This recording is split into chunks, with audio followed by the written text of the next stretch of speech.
Tout à l'heure, vous avez dit que Hollande avait trahi la gauche. Moi, je pense que Mitterrand, au moment de 83, il a encore plus trahi et surtout, il a ouvert la voie.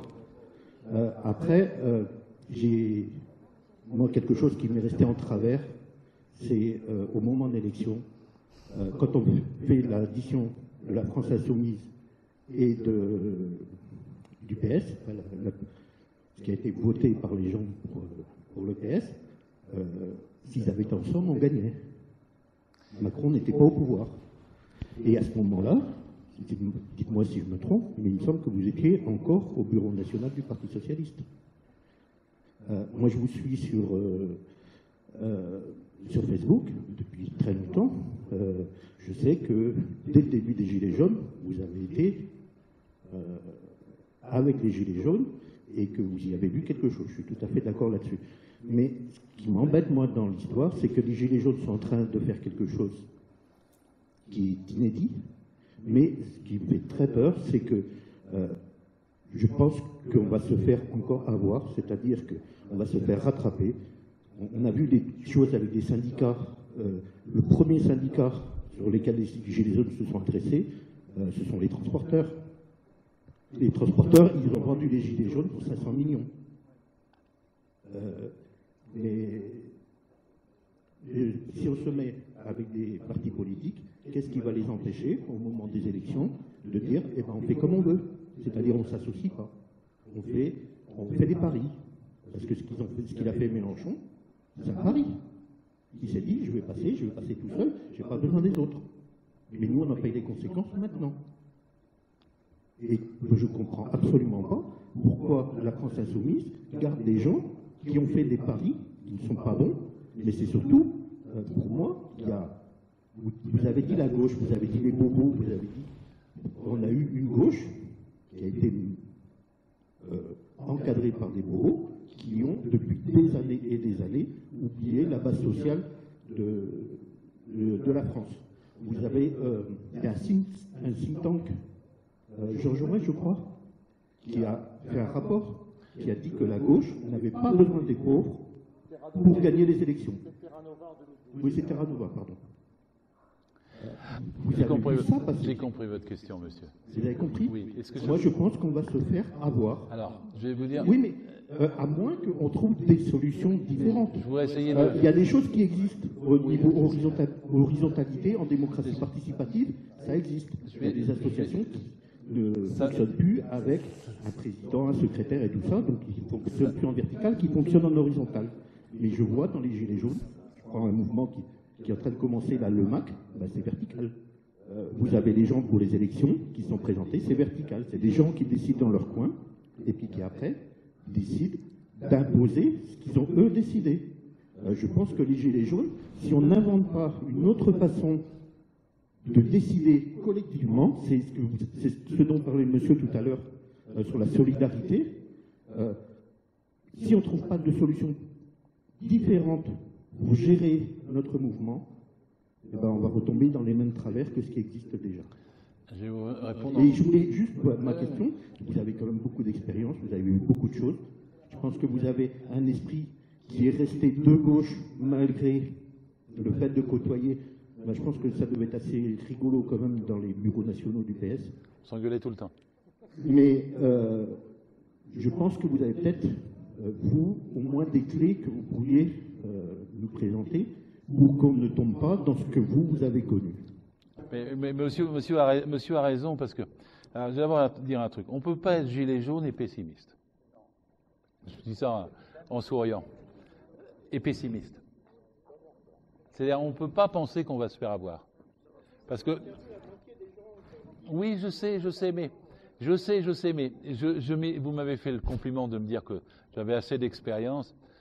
J'ai vécu aussi les lendemains de mai 68. J'ai vécu des grèves dans les années 70, les grèves sur Devaquet en 86. J'ai vécu l'arrivée de Mitterrand et l'austérité en 83, comme vous. Et je suis resté... à 73 ans, je suis jeune depuis plus longtemps que les autres, sans doute. Mais je suis resté avec l'idée absolue qu'une force sociale, comme mai 68, refrapperait à la porte et que cette fois, elle gagnerait. C'est un pari aussi, hein, comme vous avez dit. Mais c'est mon pari à moi. Et c'est ça que je vais essayer de vous communiquer toute la soirée. C'est-à-dire, soyons fermes, connaissons, apprenons mieux. J'aurais voulu parler des impôts, mais apprenons mieux ce qui nous est important et ayons cette force pour continuer. Pour avoir la continuité, il ne faut pas diffuser de pessimisme, il faut diffuser de l'optimisme, il faut diffuser de la confiance. Et ce qui manque le plus chez les autres salariés qui ne sont pas encore en mouvement, c'est la confiance. Ils n'y vont pas parce qu'ils se disent « ça ne va pas marcher ».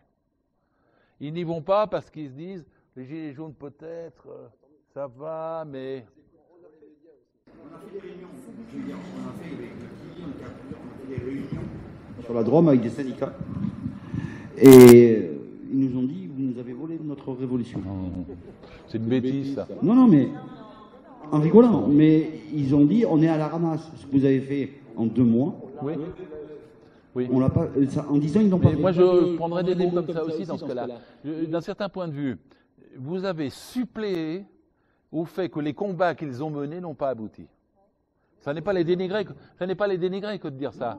Ils se sont battus contre la loi El Khomri, ils n'ont pas gagné.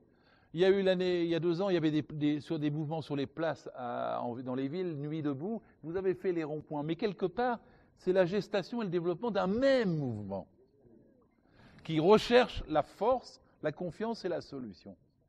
Donc il faut diffuser de la confiance pour entraîner l'ensemble du mouvement, disons à 80 ou 90% comme en mai 68. Oui. On a gagné les dernières victoires, oui, mais pas tout, hein. Mais les dernières victoires, c'est novembre-décembre 95 et 2006. Et 2006. La dernière grande victoire, c'est 2006, en fait, qui était le CPE, avec les jeunes, etc., quand tout le monde est parti, que Chirac-Villepin a inventé des trucs invraisemblables pour reculer, mais qu'il a reculé. Et c'est là que Blanquer va peut-être nous aider un peu, parce que là, avec ce qu'il est en train de faire sur les lycées et les collèges, je pense qu'on a moyen d'avoir les étudiants et les profs qui vont sortir aussi. Et ça peut jouer. Alors ça, c'est pour les raisons d'avoir confiance. Mais la deuxième partie, monsieur, sur comment on peut faire. Je ne sais pas dire autre chose que de nous concentrer sur les 2-3 revendications essentielles les plus populaires qui sont actuellement en cours. Donc ça concerne l'ISF, concerne l'augmentation des salaires, des retraites et des minima. Et avec derrière le slogan redistribution des richesses, réforme fiscale. Voilà. Nous concentrer sur ces. J'ai toujours pensé que quand on frappait sur un seul clou, on avait plus de chances de gagner. Et quand on avait enfoncé ce clou, on ne s'en apercevait pas, mais on enfonçait la porte avec. Et que quand il y avait un copain américain une fois qui m'avait dit ça, c'était un militant, il m'avait dit « Combat for one single issue ». Je suis mauvais, je lui ai dit « Répète-moi, sur un seul but et cogne ». Et quand on est nombreux à enfoncer un seul but, on gagne 10 trucs en même temps. Pas seulement ce sur quoi on a enfoncé. Donc moi, si j'avais une quelconque influence, c'est bien de s'en tenir à l'ISF, les salaires, les retraites et les minima sociaux, même parfois, mais c'est pas moi qui peux le faire. Je me dis, s'il y avait un mot d'ordre unique, ça a été fait une fois, c'était en Guadeloupe, mais un mot d'ordre unique, 300 € pour tous. Ça toucherait toutes les catégories de salariés, et pas seulement le SMIC. Mais c'est pas à moi, si ça vient pas des gens, ça se décrète pas, c'est comme la grève. Et donc l'idée est quand même de dire on va généraliser, on travaille à généraliser, on fait des réunions comme ce soir, on fait des réunions à Commercy, on fait des réunions à Saint-Nazaire, on tient le plus longtemps possible, on attend que l'autre il ait fini avec son cirque sur le grand débat, il va bien avoir un rebondissement, ça va bien faire une crise politique quelque part, et à ce moment-là, tout le monde va se précipiter dans la brèche. Voilà comment je vois les choses. Hein. Bon. Alors, la dissolution. Moi, je suis pour tout ce qui est mettre en cause le pouvoir. Mais la dissolution, ça dépend de Macron. Macron, ça dépend de notre rapport de force. Notre rapport de force, il dépend de l'extension du mouvement à tout le salariat. L'extension de tout le mouvement du salariat et dépend de la concentration sur les mots d'ordre essentiels qui nous unissent. C'est un peu en boucle, mais c'est comme ça. Et donc, après, il va se passer des événements, parce que là, si on veut faire un peu de politique plus politicienne, excusez-moi, mais moi, il y a parfois à l'expression politique un sens noble. Je sais que ceux qui l'ont discrédité, c'est un sens ignoble, parce que les gens se servent de la politique au lieu de servir avec la politique. Je peux faire une anecdote d'une seconde si vous n'êtes pas fatigué. Moi, on m'avait appris comme ça la bureaucratie et la gauche. c'était un copain syndicaliste qui était de Breton. Et dans les chantiers navals, à Brest, il me disait, le délégué syndical, il a un rêve. C'est quand le bateau est lancé, c'est de boire le champagne avec l'armateur. Je disais, mais c'est un drôle de rêve. Ah oui, ça lui plaît, il boit le champagne avec l'armateur. Mais pour boire le champagne avec l'armateur, il faut qu'il ait rempli 2 conditions. La première condition, c'est qu'il ait suffisamment défendu les ouvriers, parce que les ouvriers ne l'élisent pas sinon. C'est pas lui qui va boire le champagne, c'est un autre. Donc il faut bien qu'il les défende un peu. Et la deuxième condition, c'est qu'il les défende pas trop, parce que sinon c'est l'armateur qui ne l'invite pas à boire le champagne. Et cette anecdote m'avait permis de comprendre ce qu'était la couche parasitaire dans les partis et dans les syndicats, parce que quand vous avez des droits, des partis, des organisations, des statuts, vous avez des gens qui sont installés. Ils sont installés au début pour la bonne cause, on avait sûrement tous connu, très militants, très machin, puis à la fin ils restent dans leur bureau et ils attendent que la journée se termine sans aller voir la boîte qui est en train de les appeler pour faire grève. Ça a quelque chose d'humain absolument. Et donc l'idée c'est de garder le rapport de force, la vitalité dans les syndicats, dans les partis, dans les mouvements, dans l'autogestion, dans les ronds-points, tout ce que vous voulez, de garder la vitalité pour empêcher. Moi l'autre jour quand j'étais à Avignon, on m'a dit je vous présente quelqu'un, c'est un référent. S'il est jaune. J'ai dit très bien. Et il y a quelqu'un qui a dit oui, il est référent, hein, il n'y a pas de chef chez nous. J'ai dit très bien. Je suis pour ça. Parce que tant que vous avez ce contrôle, cette énergie, cette osmose, le mouvement est plus fort. Dès qu'il se détache et que le gars boit le champagne tout seul avec l'armateur, c'est fini. Mais comprenez que, à mon avis, hein, que contre ça, il n'y a pas de recette miracle. Vous pouvez avoir peur, la peur n'évitera pas ce danger-là. La seule chose qui peut éviter ce danger-là, c'est la vigilance, la conscience, l'éducation, l'activité de tous. Mais il faut même non seulement pas avoir peur, mais il faut comprendre et être méfiant de façon organisée vis-à-vis de ça. Et c'est là que la démocratie compte dans les syndicats et dans les partis. Parce que si vous avez des partis où il y a un chef qui dit tout et rien, qu'il se débat avec voilà, eh ben vous éviterez rien.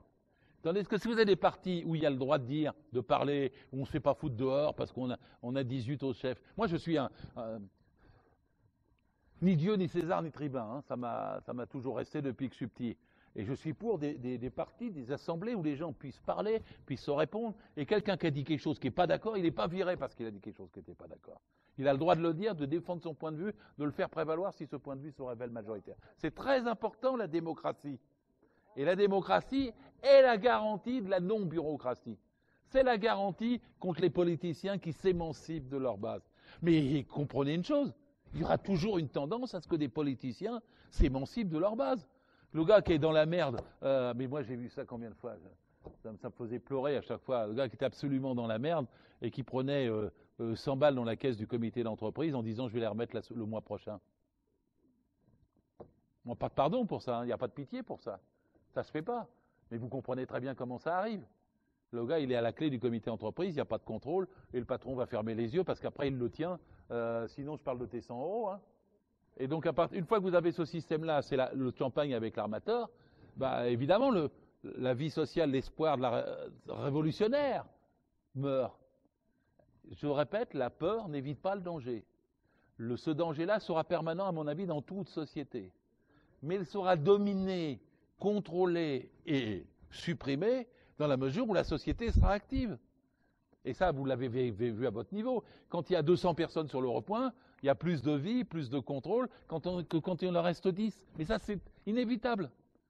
C'est arrivé dans des tonnes de pays du monde et dans des tonnes de révolutions. Je ne veux pas vous embêter avec la révolution russe, mais la révolution russe, quand les soviets ont commencé à baisser en fréquentation, c'est les bureaucrates qui sont restés avec Staline.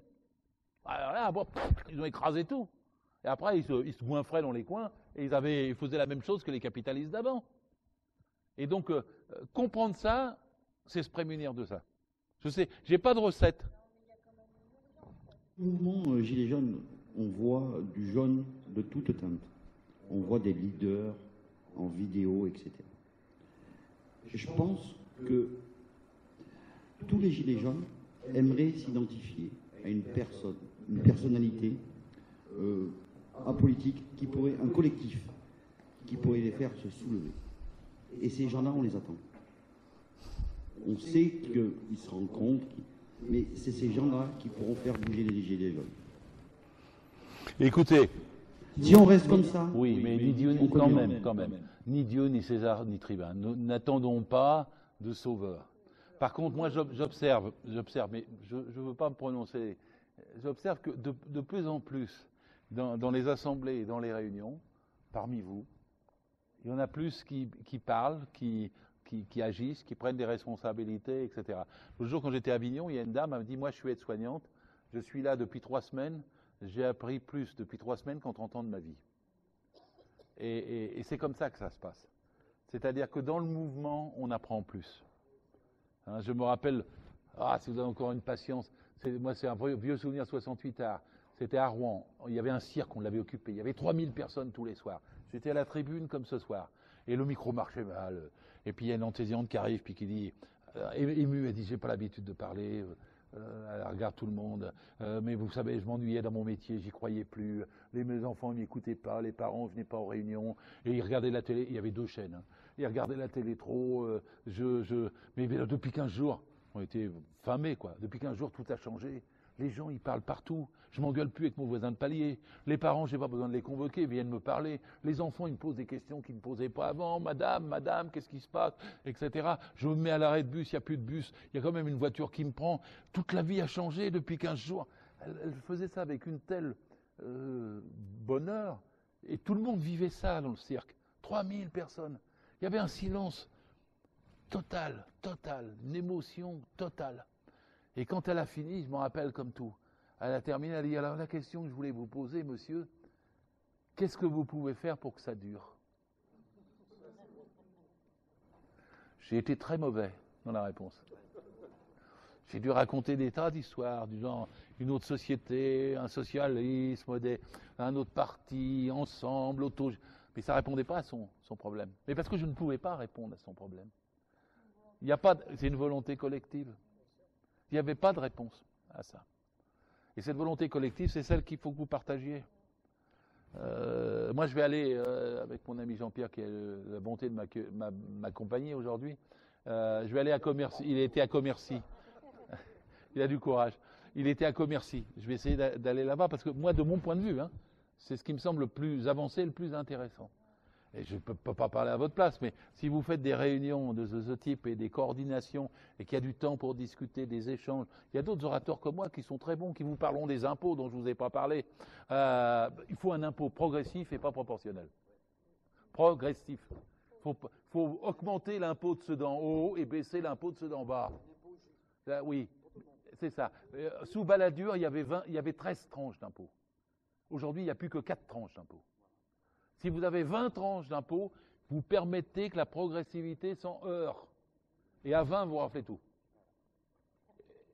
Et l'impôt progressif, pour les multinationales, les sociétés, comme pour l'impôt sur le revenu est le meilleur des impôts. Parce que l'impôt actuellement le plus fort, c'est celui qui est inconnu, qui ne se voit pas, c'est la TVA. Il est proportionnel. Il fait 66% de l'impôt. Mais c'est un mauvais impôt. Voilà, donc vous avez raison quand vous dites baisser la TVA sur les produits de nécessité. Et il faut, sur l'impôt, ils disent, les journalistes qui sont des gogos et qui vous disent, il y a un ras-le-bol fiscal. C'est une façon de se protéger eux, c'est-à-dire les gens du haut. C'est pas un ras-le-bol fiscal, c'est un ras-le-bol des inégalités fiscales. Et il faut arriver à une égalité fiscale, c'est-à-dire la progressivité fiscale. Et là-haut, alors on dit, ouais mais attendez, il y a 10% des riches là et tout ça qui payent à peu près 70% de l'impôt. D'abord ils mentent, parce que 66% de l'impôt c'est la TVA, donc il ne reste plus que déjà que 30%, donc ils ne payent que 70% des 30%, et c'est pas beaucoup vu ce qu'ils ont. Et donc en vérité, faut s'en prendre. La TVA est proportionnelle. La TVA, les slogans que j'aime, quand le gars il met de l'essence dans sa mobilette, il paye la même taxe que celui qui met de l'essence dans sa Jaguar. La proportionnalité, c'est ça. Et donc, il faut la progressivité. Excusez-moi. Donc, on baisse les taxes et on augmente l'impôt sur le revenu. Voilà. Ouais, je voulais vous dire, parce que vous m'avez invité pour parler de l'impôt des entreprises. Je n'ai pas parlé de cet aspect-là. Et ce serait incomplet de ne pas le traiter. Est-ce que pour vous, c'est qu'un outil? Est-ce que c'est techniquement réalisable? Est-ce que vous voyez un intérêt dans ces outils? Enfin, en gros, qu'est-ce que vous en pensez? Et moi, je suis pour des référendums qui permettent de trancher des questions claires, partielles, de façon citoyenne, avec des débats. D'accord. C'est-à-dire, vous ne pouvez pas gérer un pays avec des référendums. Il faut comprendre ça. C'est pour ça que je suis pour une représentativité avec les modalités que j'ai expliquées tout à l'heure, le contrôle, small is beautiful, plus de députés, plus de circonscriptions, la proportionnelle, de façon à ce que toutes les sensibilités soient représentées. Et après, quand vous avez un choix sur les barrages hydrauliques, ça m'en revient, parce que voilà, ben vous pouvez avoir un référendum comme sur Notre-Dame-des-Landes. D'accord? Et vous pouvez avoir un référendum sur des sujets qui s'imposent et s'imposeront nationalement du point de vue du choix. Est-ce qu'il faut un deuxième porte-avions nucléaire? Ben oui, mais écoutez, vous savez combien il coûte le deuxième porte-avions? 7 milliards au départ et probablement 25 milliards à la construction au total. Bon, c'est la moitié de... c'est la moitié, hein. Merci. Et puis ensuite, après, le référendum vient en complément du fonctionnement d'une 6e République que je souhaite parlementaire, laïque, démocratique, proportionnelle, féministe, écologique, internationaliste et pacifiste. Voilà, ça c'est mon programme. Voilà. Ah, là, il y a encore une. Ouais. Oui. Pour le référendum. Ah oui, mais là, il s'agit de tous les... Il s'agit de 200 barrages. Il s'agit de 200 barrages. 7% de la production électrique, alors c'est pas un petit sujet. Si ta facture, elle augmente de 25% en 2 ans... Par exemple, moi, sur l'aéroport de Paris, par exemple, et la vente des aéroports, c'est un pur scandale de vendre les aéroports. Les autoroutes, elles doivent absolument être nationalisées. Bon, voilà. Bon, mais on va pas prendre tous les sujets. J'ai dit, ma réponse à moi, c'était que ça rentrait en complément avec une gestion. Et quand il y avait des problèmes particuliers qui se posaient, qui éclosaient dans la société, je ne sais pas si le mot éclore est correct, mais qui s'imposaient comme des sujets de débat dans la société, alors on peut utiliser la procédure référendaire d'initiative citoyenne. Ce que Macron veut faire, c'est la procédure référendaire d'initiative présidentielle. Et là, vous allez avoir autre chose, parce que là, c'est Napoléon Bonaparte, hein. Mais oui, mais je suis d'accord, mais ça n'a... Enfin, je vais vous répondre gentiment, ça n'est pas un sujet. Et l'immigration, la France est entre le 17e et le 23e rang au niveau européen d'accueil des immigrants. C'est pas l'immigration qui est un problème en France, c'est les travailleurs détachés. Parce que quand des immigrés arrivent en France, admettons qu'on en reçoive plus au lieu de les noyer dans la Méditerranée, ils arrivent, ils sont censés, parce que nous sommes une république, avoir l'égalité des droits. Tandis que les travailleurs détachés, que le patronat français fait venir, n'ont pas l'égalité des droits, puisque leurs cotisations sociales ne sont pas payées au tarif français, mais au tarif bulgare, polonais, etc. Donc les patrons français ont intérêt à faire venir des travailleurs détachés, et pour les payer moins cher que le salarié français qui est à côté, auquel ils payent. Voilà. Les travailleurs détachés, c'est en partie une victoire de Marlon Brando. D'accord ? Et si je me battais contre quelque chose, ça serait sûrement pas contre le fait qu'ils viennent des immigrés qui aient les mêmes droits, mais c'est contre l'idée des travailleurs détachés qui n'ont pas les mêmes droits. Vous savez combien il y en a aujourd'hui ? 516 000. 516 000. Plus 200 000 qui ne sont pas répercutés, répertoriés, je fatigue, répertoriés, parce que c'est les chauffeurs, et qui font la Pologne vers le Portugal en traversant le pays, sans contrôle. Alors qu'un accident sur 2, on a parlé des 80 km/h, un accident mortel sur 2 sur la route est dû au camion. Nous sommes à 3000 morts, 1500 sont dus au camion.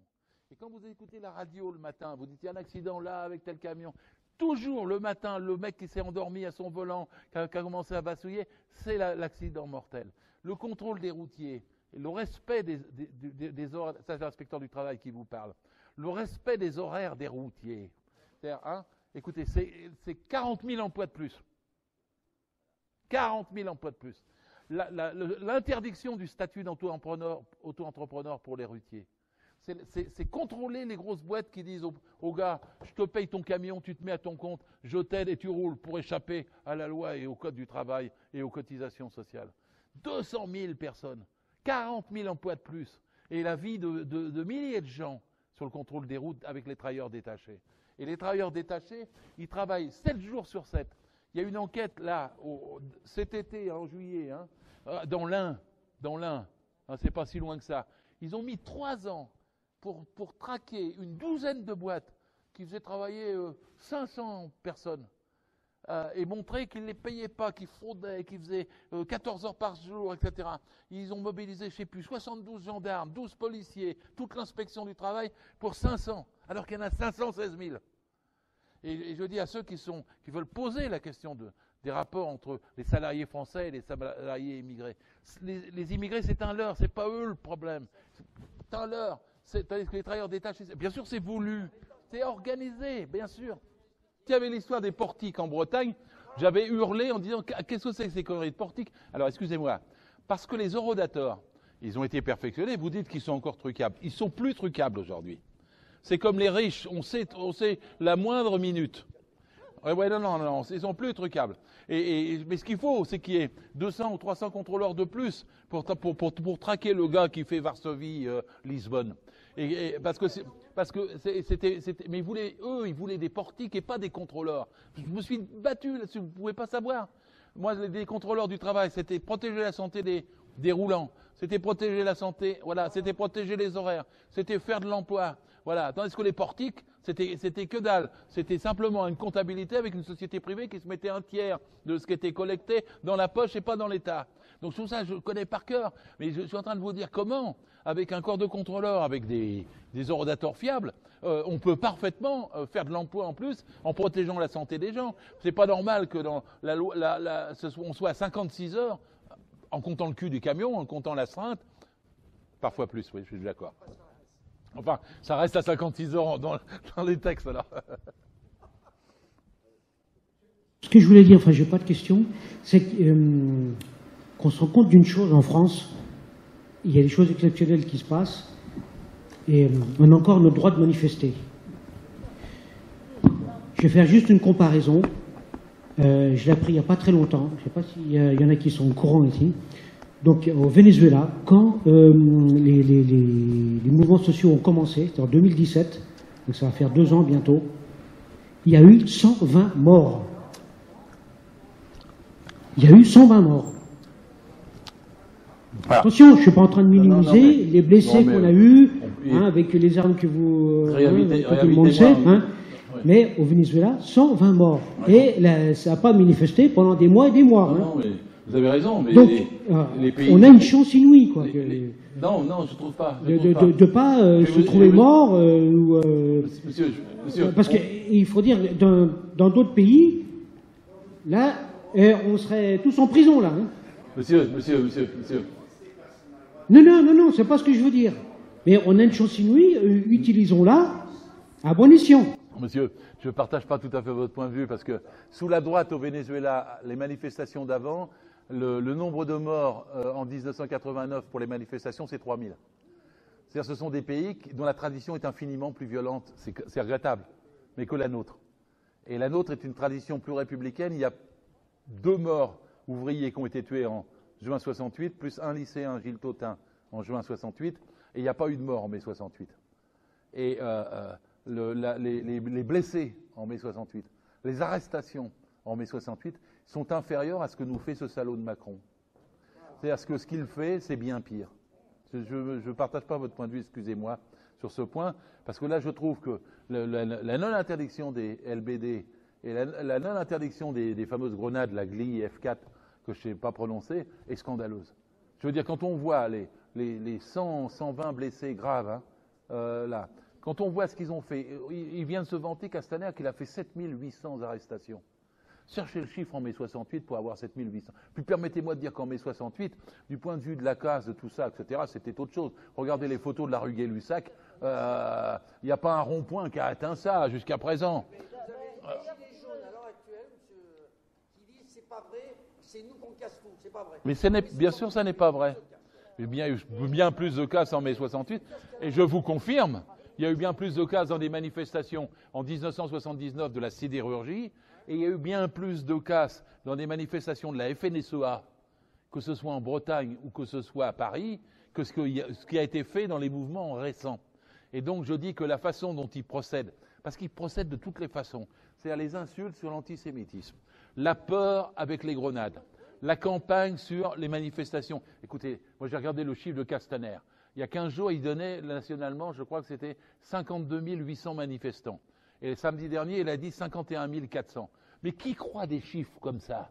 Vous prenez une photo de la manif de Toulouse, une photo de la manif de Bordeaux, une photo de la manif de Paris. En 3 lieux, vous avez plus que les chiffres qu'ils donnent. On sait bien que c'est 100 000, 200 000, 300 000 chaque samedi en ce moment. Donc ils mentent. Mais ceci, c'est une opération concertée.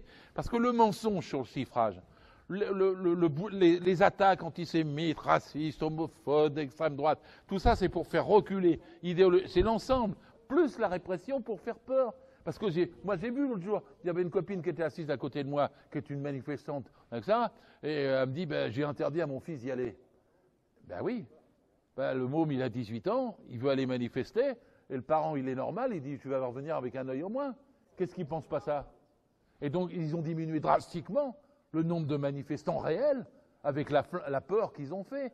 7800 arrestations, ils ont fait 125 blessés graves avec mutilation, et ils ont fait ensuite, après, des condamnations, on ne sait pas combien il y en a. Il est probablement autour de 3000 condamnations. C'est de l'abattage. Il n'y a pas que notre ami boxeur dans l'histoire. Et moi, je dis ami boxeur, parce que oui, il s'est un peu exposé, disons. Mais n'empêche que Cahuzac, enfin on ne va pas comparer avec les autres, ils n'ont pas été condamnés à la vitesse qu'il est condamné, ni le flic de Toulon qui bataillait de la même façon. Donc l'ensemble du système de dénigrement, d'isolement, de mensonges sur le mouvement, de répression et de mutilation, et c'est un ensemble pensé autour de Macron avec Castaner. C'est volontaire, il n'y a pas de hasard de ce côté-là. Et ça indique une seule chose, c'est que vous êtes fort encore. C'est-à-dire que c'est pas que vous... Voilà, ils ont besoin de vous isoler, de vous diviser. On va dire le mur est plus important que l'humain. Oui, bien sûr, bien sûr. C'est l'humain. Bien sûr. C'est nous, bien sûr, bien sûr. Bien sûr. Et il se retourne l'argument. Il y a aussi l'autre argument. Il y a aussi l'autre argument, si vous me permettez, qui est un argument très fort. C'est quand tu ne casses rien, ils n'entendent rien. Et donc c'est eux qui ont poussé à ça. Il faut retourner l'argument, il ne faut pas se défendre. Il faut dire, écoutez, si on n'avait pas, depuis 13 semaines, manifesté, vous n'auriez même pas, il n'aurait même pas fait son discours, il ne serait pas en train de tomber la chemise dans 10 endroits en France, et il n'y aurait pas un résultat avec des échéances électorales. Et c'est un journaliste d'antenne qui nous a sorti ça justement le jour où ils sont venus au rond-point de Pisanton, qui nous a dit, mais merci aux casseurs. C'est grâce aux casseurs qu'aujourd'hui... Oui, d'accord. Puis je vais vous dire quelque chose sur les journalistes pendant que j'y suis. Il y a tellement de sujets. Mais il y a tellement de sujets. Moi, je ne suis pas pour mettre en cause les journalistes, mais les rédacs-chefs. Si chaque fois vous remplacez le mot journaliste par les rédacs-chefs, vous marquerez un point dans la compréhension du journaliste qui est en face de vous, qui va se dire c'est vrai, elle a compris comment je fonctionne, je ne peux pas faire autrement que de dire ça, sinon je perds mon boulot. En France, il y a 38 000 journalistes. Il y en a 18 000 qui sont pigistes. Et ils les poussent maintenant à être auto-entrepreneurs. Ils n'ont pas à croûter. Ils sont dans des conditions de boulot dégueulasses. Il faut qu'ils ramènent de l'image, du mot, du terme, etc. Et quand ils ne ramènent pas ce que le rédac-chef veut, ils se font engueuler et ils se font virer. N'importe toute l'échelle. Donc il faut les considérer comme des salariés comme nous. Et qui font un boulot pour croûter. Et après, il faut viser au-dessus. Et là, ça se passe bien dans les réseaux sociaux parce que tout le monde sait maintenant qu'il y a 9 milliardaires qui contrôlent à peu près 95% des gros médias, et que parmi les lois à faire dans une république meilleure, il y aurait d'abord à imposer la non-concentration médiatique, c'est-à-dire aucune personne ne pourrait posséder, la barre elle peut se mettre à 10% ou 15% des médias, mais aucune personne ne pourrait contrôler plus de 10% des médias. Il ne pourrait pas y avoir de groupe qui en contrôle 2. Il pourrait y avoir un contrôle de la publicité pour qu'elle n'aille pas toujours dans les mêmes. Il pourrait y avoir des aides à la presse qui soient inversées des grilles actuelles où le Figaro reçoit à peu près 100 fois plus que l'Humanité. Il pourrait y avoir plein de choix de ce type. Une loi sur la presse est très importante. Ça fait partie essentiellement de la démocratie, évidemment, que de le prendre comme ça. Et c'est vrai que quand ils ont réussi à opposer des gens, certains d'entre nous, à des journalistes physiquement, ils marquaient un point, parce que toute la profession réagissait. Hein. Voilà, c'est comme ça. C'est comme l'histoire des routiers qui se sont vendus. Je me rappelle la phrase de monsieur tout à l'heure. Et ils se sont vendus parce qu'il y avait les questions des heures supplémentaires, etc. Et c'est pas vendu. C'est pas vendu. C'est pas vendu. C'est qu'ils ont gagné. Il faut le voir comme ça. Oui, évidemment. Ils ont posé des revendications. Ils ont gagné. Et il faut voir comme ça. Ils ont gagné grâce à vous. Parce que votre menace a fait que si ils se mettaient en mouvement, c'était terrible pour le pouvoir. Donc le pouvoir a payé leurs revendications, a cédé sur eux. Je me rappelle encore les intermittents du spectacle. Il y a une discussion, vous êtes pas loin d'Avignon, mais c'était en 2003, ça fait quand même il y a 16 ans déjà. Mais à l'époque, les intermittents du spectacle avaient discuté pour savoir s'ils allaient boycotter le Festival d'Avignon. La moitié de leurs droits, de leur vie, passe par le Festival d'Avignon. Donc dans les intermittents, ils avaient passé, ça avait été des discussions, mais terribles, jour et nuit, pour savoir s'ils boycottaient ou pas. Et c'est quand ils ont boycotté le Festival d'Avignon qu'ils ont gagné. Et il y a 2 ans, contre la loi El Khomri, alors que le mouvement se développait partout, je me rappelle, à quelqu'un, ils ont signé pour les intermittents. Et les intermittents ont signé. Ils avaient gagné. Donc, il faut aussi comprendre comment un mouvement d'ensemble, avant qu'il y ait un mouvement d'ensemble, ils feront tout pour essayer de le diviser. Hein. Et donc, nous voulons ce mouvement d'ensemble. Pardon. Voilà, donc je vous remercie déjà pour votre intervention. Service public. Il y a plusieurs choses. Déjà, je me dis, j'aimerais qu'on ouvre vraiment notre fraternité, parce que quand on se sent solidaire, on a employé ce mot de solidarité, différentes choses, et quand la question, enfin, excusez-moi, je bafouille un petit peu, parce que ça fait un petit moment que j'avais ma question et mon sens. On est, depuis 1968, vous avez beaucoup fait allusion à 1968, il y a eu pas mal de choses qui se sont passées. Il y a déjà eu Giscard d'Estaing qui a fait en sorte que la Banque de France puisse plus faire de création monétaire, c'est passé ailleurs. Voilà, enfin bon, voilà, il y a eu après Maastricht, et donc ma question, moi, c'est la place de l'Union européenne là-dedans. Et c'est pour ça que moi, je me sens gilet jaune européenne, parce qu'il y a eu un moment, dans plusieurs pays, il y a eu des gilets jaunes qui se sont mis, et j'espère que ça va prendre de l'ampleur, parce que je pense que Macron n'est qu'un pion, quelque part. Macron, il applique ce qu'on lui demande d'appliquer, il est au service de la finance, et moi, je suis un humain. Depuis fort longtemps, je me bats pour les besoins fondamentaux des êtres humains, et il faut que tous on arrive à se fédérer et à se rassembler avec nos différences, nos merveilleuses diversités, parce que les êtres humains sont forcément différents, déjà de par notre travail, de par nos origines, par notre culture, par plein de choses. Et il faut qu'on arrive à travailler vraiment sur les besoins fondamentaux, parce que la politique, c'est une belle chose. Le sens noble de la politique, c'est se mettre au service des humains, et l'économie doit être au service de la politique. Et là, on est complètement à l'envers, donc ça ne fonctionne plus. Mais ce qui fait que je pense qu'on est à l'envers, c'est qu'on a une constitution européenne qui a été faite pour la finance et pour les multinationales, et pas pour nous. Donc, soit on se bagarre pour que la constitution européenne change, mais je crois que ça va être beaucoup difficile, très difficile, puisque il y a des pays différents avec des intérêts différents, et il faut qu'il y ait l'unanimité pour changer les choses. Soit il faut qu'on en sorte, mais après, ça dépend de chacun, et c'est une réflexion que je pense qu'on ne peut pas occulter dans l'état actuel des choses, parce que on est mené par les multinationales, on le sait, au service de ça, mais j'aimerais vraiment que l'humain reprenne toute sa place et sa souveraineté d'être humain. Et quand on emploie le terme de souveraineté, très souvent, c'est un gros mot. Oh là là, ça fait peur, on ferme les frontières et tout. Non, non. Retrouver sa souveraineté de l'humain, du pays.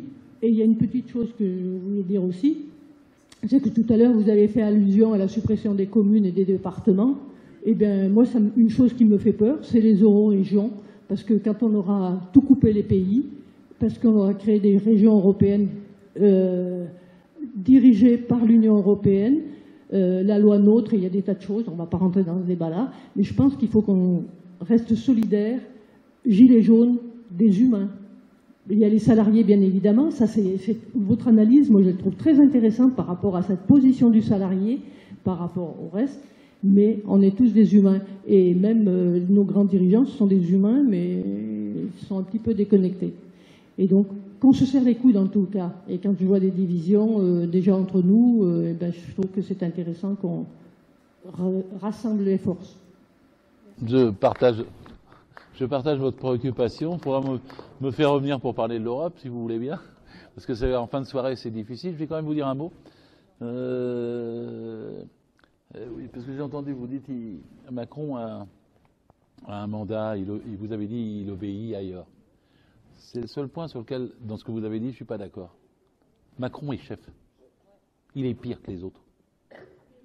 C'est ça que je veux dire. Le poison est chez nous. Le poison ne vient pas de Mme Merkel, le poison c'est Macron. Le pire de toute l'Europe, c'est Macron.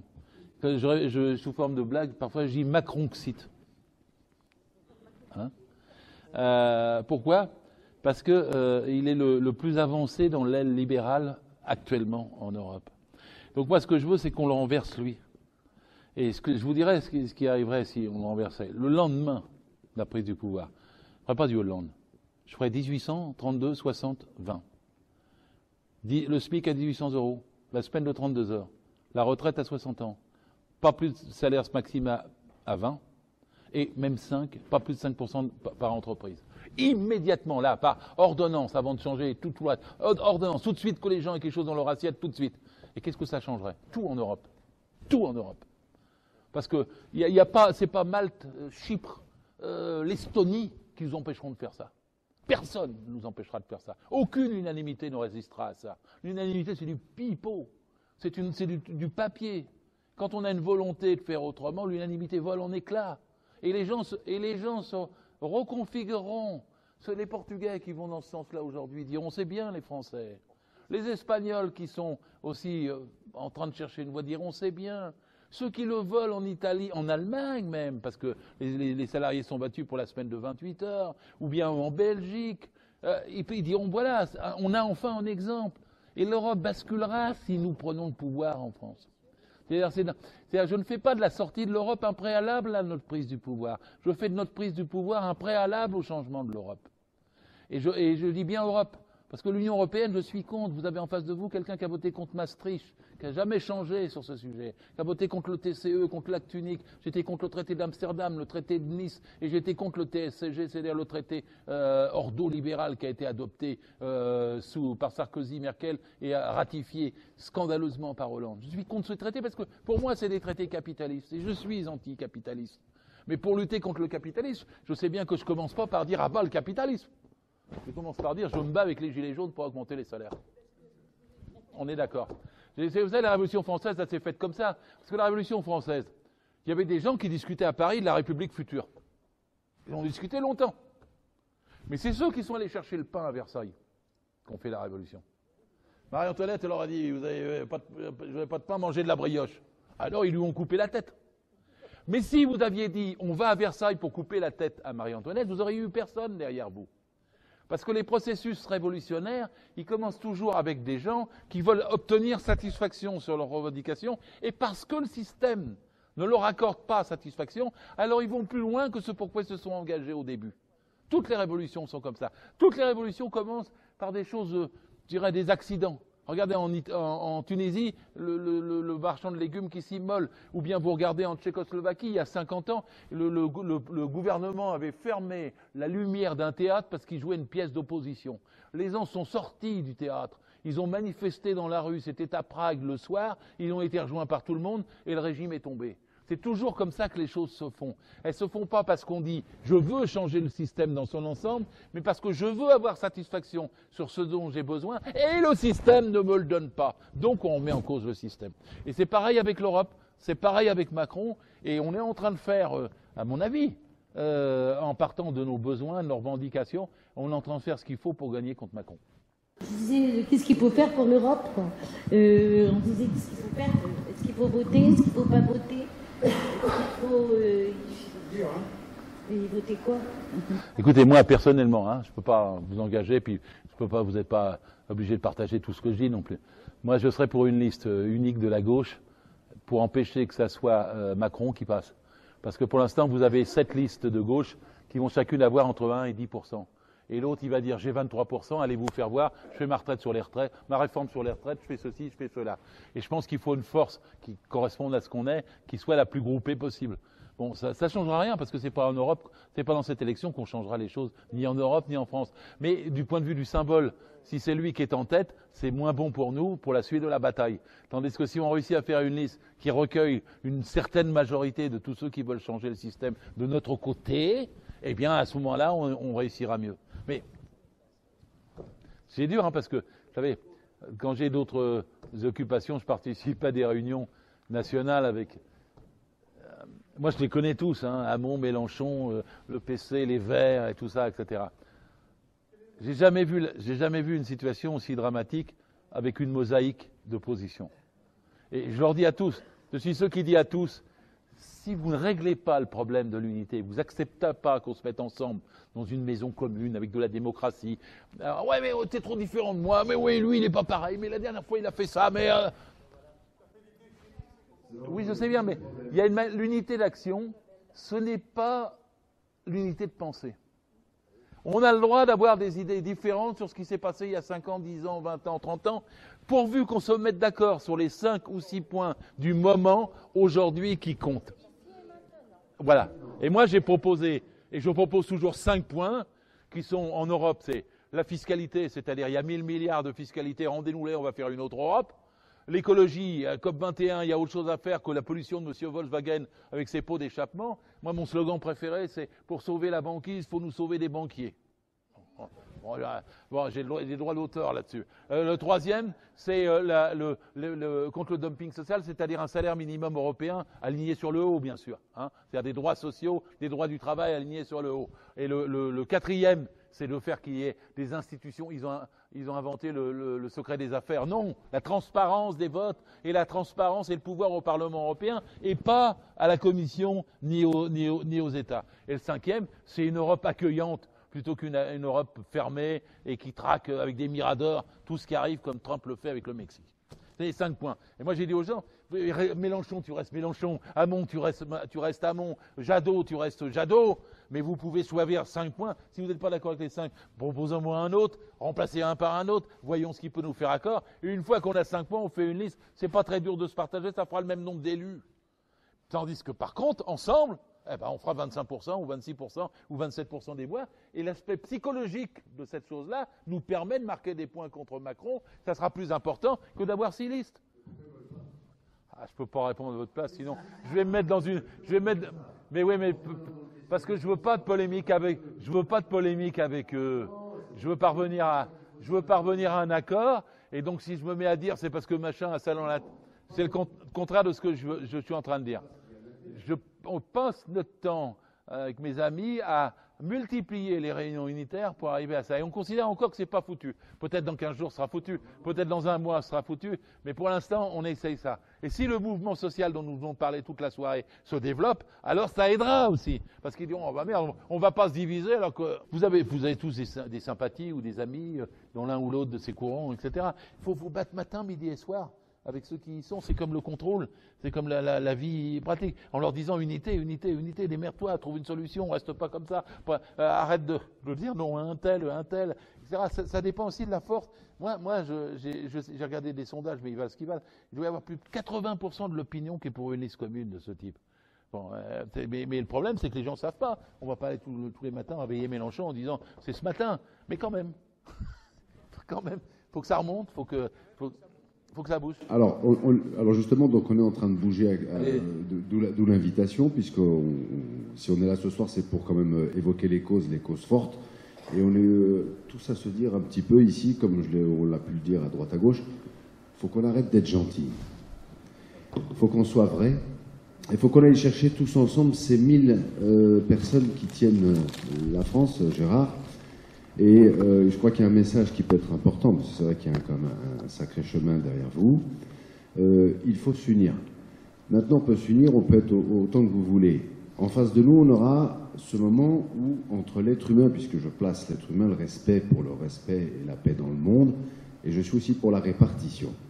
On est tous à se dire, quelque part, on a beau faire du rond-point, le gilet jaune, on est ici ce soir, on a invité aussi le général Didier Tauzin il y a 15 jours, je vous l'ai dit la dernière fois. On va continuer à inviter quelques personnes qui sont sur les axes de vie de la planète.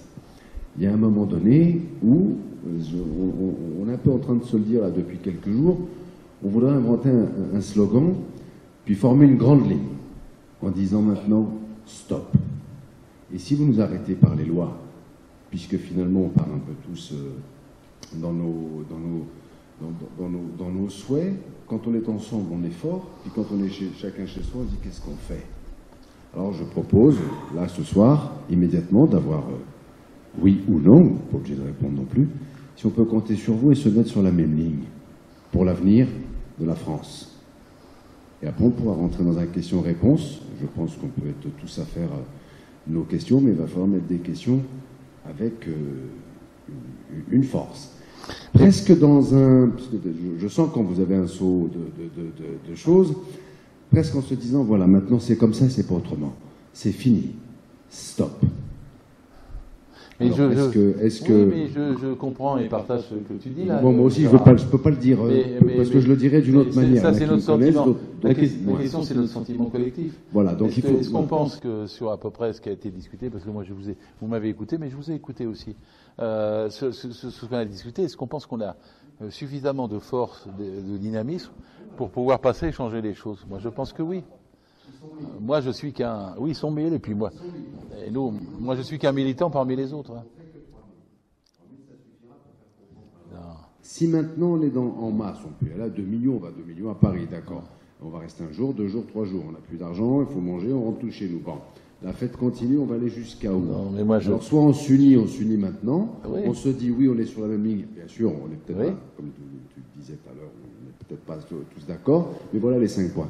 Ouais. Alors, chaque personne que l'on rencontre aujourd'hui avec les mêmes points, il faut aussi se mettre à table.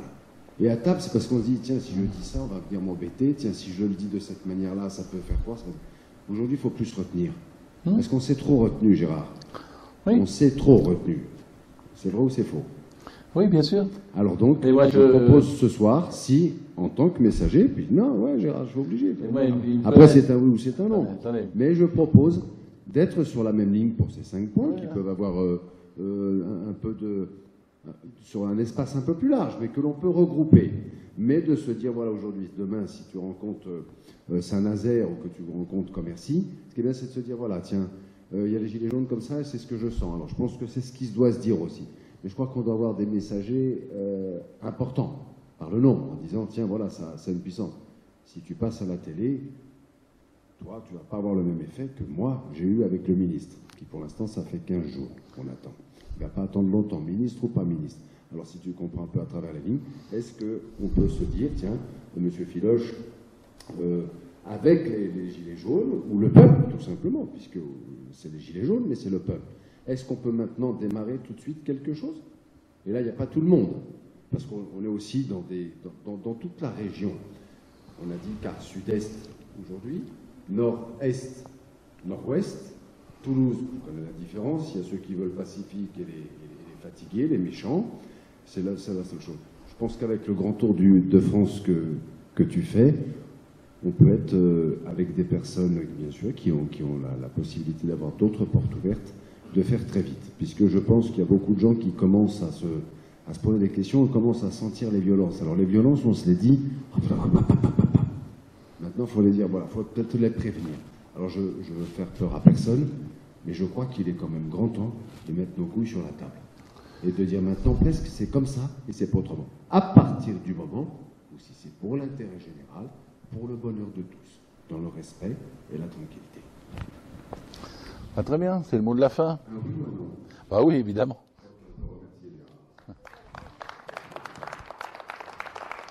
C'est moi qui vous remercie de votre attention. Je suis fatigué, mais vous avez été sympa de me supporter jusqu'au bout.